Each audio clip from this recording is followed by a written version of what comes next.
Shalom para penonton, kembali lagi di video kali ini kita akan membahas tentang Eseni. Dalam bahasa Yunani adalah Esenoi atau Esaoi, suatu kata yang berasal dari bahasa Aram, yaitu Hasin dan Hasidim yang berasal dari bahasa Ibrani, yang berarti saleh atau suci. Dalam buku ensiklopedia Alkitab masa kini yang pertama, menyebutkan bahwa kemungkinan kata ini berasal dari bahasa Aram Asen, yang berarti penyembuhan. Inilah persekutuan orang Yahudi yang berkembang pada abad pertama sebelum Masehi hingga abad pertama Masehi, dan oleh Yosefus dihitung sebagai nomor 3 dalam daftar aliran filsafat Yahudi atau aliran pikiran Yahudi. Di luar karya Yosefus, ada 2 berita mengenai mereka dalam karya-karya tokoh sesamanya yang lebih tua, yaitu Philo orang Alexandria dan Plinius tua.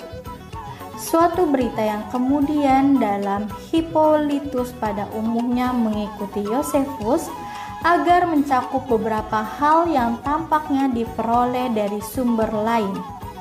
Yosefus menggambarkan kaum Eseni sebagai orang dengan ketat menjalankan hari Sabat.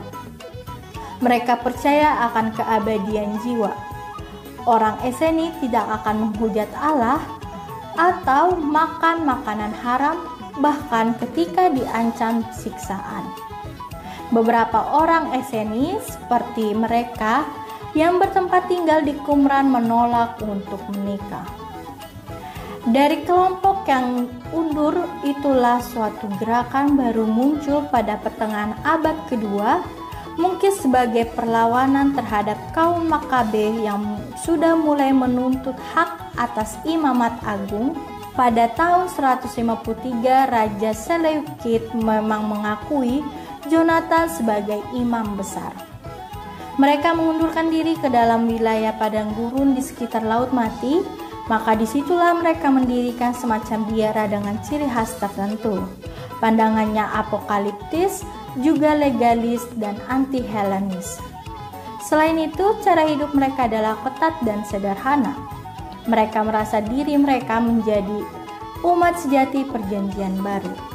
Mereka juga berharap akan mendatangkan kerajaan mesianis dengan jalan menaati Taurat secara ketat. Rupa-rupanya pelopor gerakan Eseni itu ialah disebut guru kebenaran yang begitu sering dalam tulisan-tulisan mereka yang kita kenal sejak tahun 1947 dari gua-gua Qumran. Kaum Eseni ini merupakan contoh yang baik tentang kelompok apokaliptis. Banyak tulisan apokaliptis, baik yang lama maupun yang baru, ditemukan di gua-gua Qumran. Meskipun pada golongan ini terdapat banyak keekstriman, tetapi mereka lebih mempunyai semangat agama yang sungguh daripada orang Farisi dan Saduki. Orang Farisi hanya mementingkan huruf hukum Taurat. Orang Saduki mementingkan pengertian yang luas dan bebas dari hukum Taurat dengan meninggalkan yang lainnya. Baik para penonton, sekian pembahasan tentang Eseni. Sampai berjumpa di video berikutnya. Shalom.